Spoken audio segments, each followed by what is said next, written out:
नमस्कार, आप देख रहे हैं जीएनपी इंडिया। मैं हूं आपके साथ रीजू रॉय और पेश करेंगे आज की प्रमुख खबरें।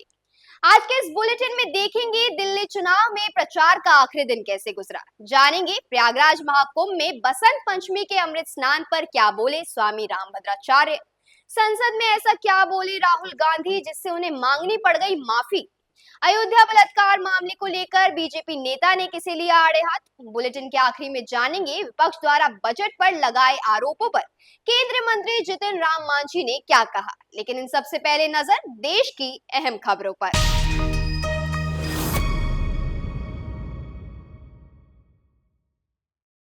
संगम नगरी प्रयागराज में लगातार विदेशी श्रद्धालु महाकुंभ में स्नान के लिए आ रहे हैं। इस दौरान विदेशी श्रद्धालु भक्ति भाव में हर हर महादेव के नारे लगाते नजर आए। It's great. It's very good energy here. People are really nice. And the energy is great, and we're really enjoying it. Her her Mahadev, Har Har Mahadev. Her her Mahadev. So incredible. So incredible. We can imagine it. Really. It's special. Thank you. Very lucky to be here. Basant Panchami के दिन अवध में होली का जश्न शुरू हो गया है। राम मंदिर और हनुमानगढ़ी में होली की धूम देखने को मिली। संतों और भक्तों ने होली खेली और माहौल अबीर और गुलाल के रंगों से भर गया, जिससे इस क्षेत्र में होली के मौसम की शुरुआत हो गई है। महाकुंभ में मची भगदड़ पर समाजवादी पार्टी की सांसद डिंपल यादव ने मुख्यमंत्री योगी आदित्यनाथ पर निशाना साधा, जिस दौरान उन्होंने कहा कि बेहद दुर्भाग्यपूर्ण है क्योंकि पूरा सरकारी तंत्र, चाहे मंत्री हो या अधिकारी, स्थिति को संभालने के बजाय सच्चाई को छिपाने में लगा हुआ है। ये बहुत ही दुर्भाग्यपूर्ण बात है क्योंकि सभी गवर्नमेंट की पूरी मशीनरी, चाहे वो मिनिस्टर्स हो चाहे वो ऑफिशियल्स हो, कहीं ना कहीं जो सच्चाई है उसको छुपाने की कोशिश में लगे हुए हैं। और ये जो जिम्मेदारी गवर्नमेंट ऑफिशियल्स और सभी गवर्नमेंट की होनी चाहिए वो ये निभा नहीं पा रहे हैं और बड़े दुर्भाग्यपूर्ण और दुखद घटना घटी है। और हम खाली यही कहना चाहेंगे सरकार से कि एटलीस्ट जो परिवार हैं जिन्होंने अपने जनों को खोया है, उनकी बॉडीज उनको आप दे सुनिश्चित करिए कि उन परिवारों को उनकी बॉडीज मिल जाएं, पार्थिव शरीर मिल जाए, क्योंकि वो भटक रहे हैं।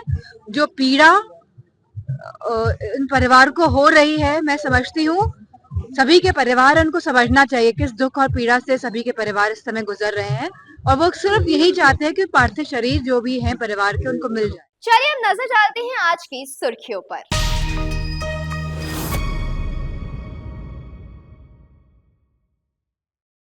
दिल्ली विधानसभा चुनाव के लिए आज प्रचार का शोर थम गया। राजधानी की 70 सीटों के लिए 5 फरवरी को मतदान होगा।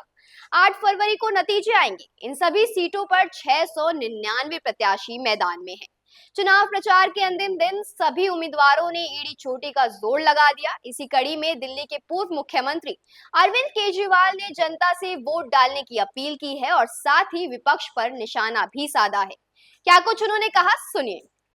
नमस्कार, आज मैं आपसे एक बहुत महत्वपूर्ण मुद्दे पे बात करना चाहता हूँ।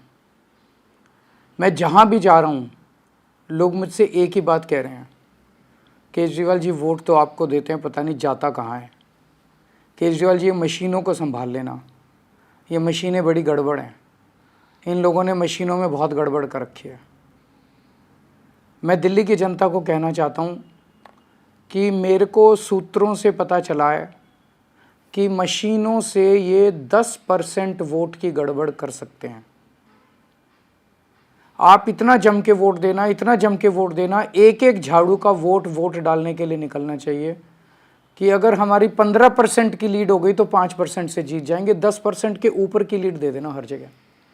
इतना जम के वोट डालना, इतना जम के वोट डालना कि इनकी मशीनों के ऊपर हम जीत जाएं। यही एक तरीका है मशीनों से पार पाने का कि आप खूब जम के वोट डालो। एहतियात के तौर पे हमने एक वेबसाइट बनाई है। महाराष्ट्र और हरियाणा के चुनावों से जो सीख मिली उससे हमने ये तय किया है कि 5 तारीख की रात को इस वेबसाइट के ऊपर हर पोलिंग बूथ की ये 6 जानकारी हम उस वेबसाइट पे डाल देंगे ताकि मशीनों से छेड़छाड़ ना की जा सके। नंबर 1, उस पोलिंग बूथ का नाम या नंबर क्या है। नंबर 2, उस पोलिंग बूथ का प्रिसाइडिंग ऑफिसर कौन है, उसका नाम। नंबर 3, कंट्रोल यूनिट का आईडी क्या है, जो कंट्रोल यूनिट है उसका आईडी क्या है। नंबर 4, उस बूथ पे रात तक अंतिम तक टोटल कितने वोट पड़े। तो इससे ये पता चल जाएगा कि अगर 800 वोट पड़े तो गिनती 800 ही वोट की होगी, क्योंकि हम उसमें मशीन में डाल देंगे कि उस दिन कितने वोट पड़े। कई जगह आरोप लगता है ना कि वोट तो पड़े 600, गिनती हो गई 800 वोट की, तो वो नहीं हो पाएगा। हम 5 तारीख की रात को सारा डेटा वेबसाइट पे डाल देंगे। नंबर 5, जो मशीन शाम तक काम कर रही थी, लास्ट में उसमें कितनी बैटरी रह गई, बैटरी चार्ज्ड परसेंटेज, कितना बैटरी रह गया, क्योंकि बाद में अगर उसे बदला गया तो पता चल जाएगा कि बैटरी जब लेके गए थे तो इतनी बैटरी थी और बाद में इतनी बैटरी। और नंबर 6, पोलिंग एजेंट का, पार्टी पोलिंग एजेंट का नाम क्या है। ये 6 चीज़ें हम अपनी वेबसाइट पे उस दिन रात को डाल देंगे। अगर इन्होंने काउंटिंग वाले दिन गड़बड़ की तो हम मैच कर सकते हैं कि डाला तो ये था हमने और इनकी निकला ये, इसका मतलब गड़बड़ है। तो हमें सबको मिलके इंश्योर करना है कि जो ये गड़बड़ें करते हैं वो दिल्ली के चुनाव में हम गड़बड़ सारे मिलके उसको रोक सकें। अंत में फिर से मैं ये कहना चाहता हूँ कि एक एक वोट पड़ना चाहिए। अगर हमें ईवीएम का खेल, इनका हराना है इनको ईवीएम के खेल में, तो एक एक वोट झाड़ू का पड़ना चाहिए। नमस्कार। प्रयागराज महाकुंभ के तीसरे अमृत स्नान पर करोड़ों श्रद्धालु पवित्र संगम में आस्था की डुबकी लगा रहे हैं।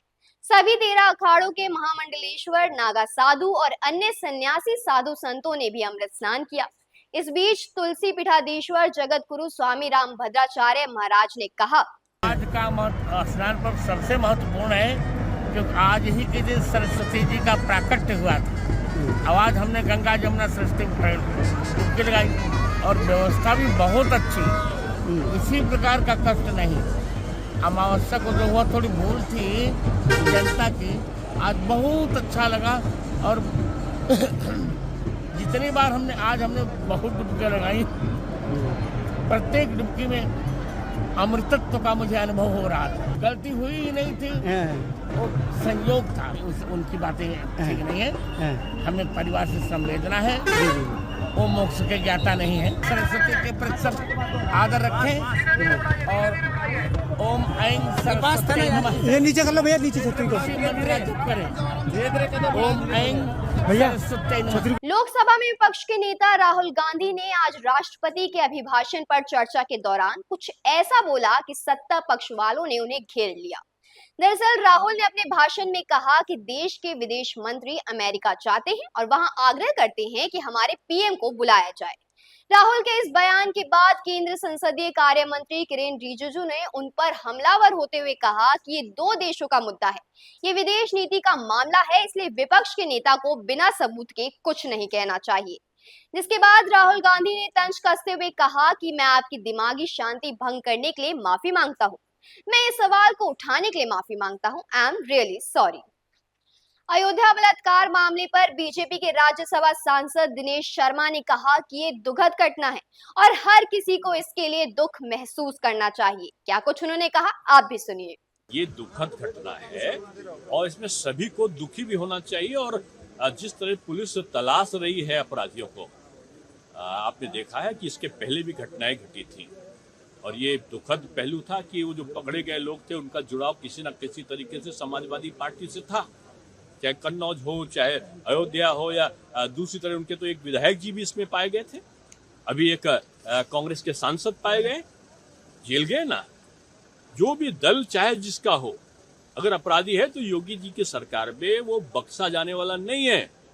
लेकिन इस प्रकार से वो राजनीतिक लाभ के लिए जैसे भो रो रहे थे, कल लग रहा था साफ साफ नाटंकी कर रहे हैं, तो वो जाकर उस अपराधी के लिए भी थोड़ा सा रोए कि हमारे उनके दल का व्यक्ति ने पिछले कुकृत्य जो किए थे अयोध्या में, कन्नौज में और दूसरे पश्चिमी उत्तर प्रदेश के एक उनके विधायक ने, उनको जो है राजनीतिक लाभ तलाशने से बचना चाहिए। अब प्रियंका जी क्या बोलेंगी, जिनके आदरणीय पूज्य दादी के पिताजी नेहरू जी ने अंबेडकर जी को हराने के लिए खुद वो गए चुनाव में, उनको मंत्रिमंडल से निकालने के लिए, वो संविधान सभा में न रह पाए, उसके लिए उनको भारत रत्न नहीं दिया, उनको हराने वाले को पद्म भूषण दे दिया, और उन्होंने अपने दलितों को कुछ नहीं किया। मोदी जी ने कल जब दलित बहनों के लिए उद्यमी बनाने के लिए बहुत बड़ी राशि बजट में प्रावधानित की है, तो इनको लगा ये तो दलित उत्थान कर रहे हैं। वो दलितों को नारा देते थे, मोदी जी दलित को कौशल दे रहे हैं, रोजगार दे रहे हैं, नौकरियां दे रहे हैं। ये उनकी पीड़ा का काम है। 1 फरवरी 2025 को केंद्रीय वित्त मंत्री निर्मला सीतारमन ने लोकसभा में बजट 2025 पेश किया, जिसके बाद विपक्ष का कहना है कि इस बजट से किसी को कोई फायदा नहीं है। जिसके बाद विपक्ष द्वारा बजट पर लगाए आरोपों पर केंद्रीय मंत्री जितिन राम मांझी ने कहा कि दिन में अगर किसी को नहीं दिखता है तो इसमें सूर्य की तो कोई गलती नहीं होती। देखिए, दिन में अगर किसी को नहीं दिखता है तो उसमें सूर्य का कोई दोष नहीं होता है। उसी प्रकार से बजट में किसी को खामी दिखती है तो हमको लगता है कि उनको दिमाग और आंख दोनों का ऑपरेशन करा लेना चाहिए। और समूचे पार्लियामेंट का हम साक्षी हैं कि जब बजट की बात हो रही थी तो सारे एमपी विपक्ष वाले भी लोग कह रहे थे, अरे बिहार का बजट है, बिहार में सब ले जाओ, बिहार में सब ले जाओ। तो फिर कैसे कह रहे हैं कि बिहार में कुछ नहीं है? बहुत अच्छा बजट है। ये खास करके पिछड़े वर्ग के लिए, कमजोर वर्ग के लिए, महिलाओं के लिए, युवाओं के लिए ये इतना अच्छा बजट हो ही नहीं सकता है। नरेंद्र मोदी जी का जो 4 जाति है, युवा, महिला और क्या कहते हैं, मजदूर, किसान, ये सबके लिए एकदम संतुलित बजट है। देखिए, अपने आप उन लोगों में मुंह फूट रहा है। कारण है ना कि हम लोग कहते थे जिस समय इंडिया गठबंधन का ये हुआ, गठबंधन का उन लोगों का संगठन हुआ, उसी समय हम लोग कह रहे थे कि ये लोग सिर्फ प्राइम मिनिस्टरियल कैंडिडेट हैं, नहीं जिनको प्राइम मिनिस्टर कैंडिडेट दिखता है एक दूसरे को कुछ कहने लगते हैं। और इधर एनडीए के लोग हैं, देश के उत्थान, गरीबों के उत्थान, बेरोजगारों के उत्थान, महिलाओं के उत्थान की बात करते हैं। राष्ट्र की प्रतिष्ठा कैसे बढ़े और 2047 में भारत कैसे विकसित राष्ट्र बने, इसकी चिंता है। और उन लोगों को चिंता है कि कौन प्रधानमंत्री बने। एकदम हम लोग शुभकामना दिए हैं। हम लोग भी जो है हमारे कार्यकर्ता लगे हुए हैं और दिल्ली में एनडीए की जीत हो रही है।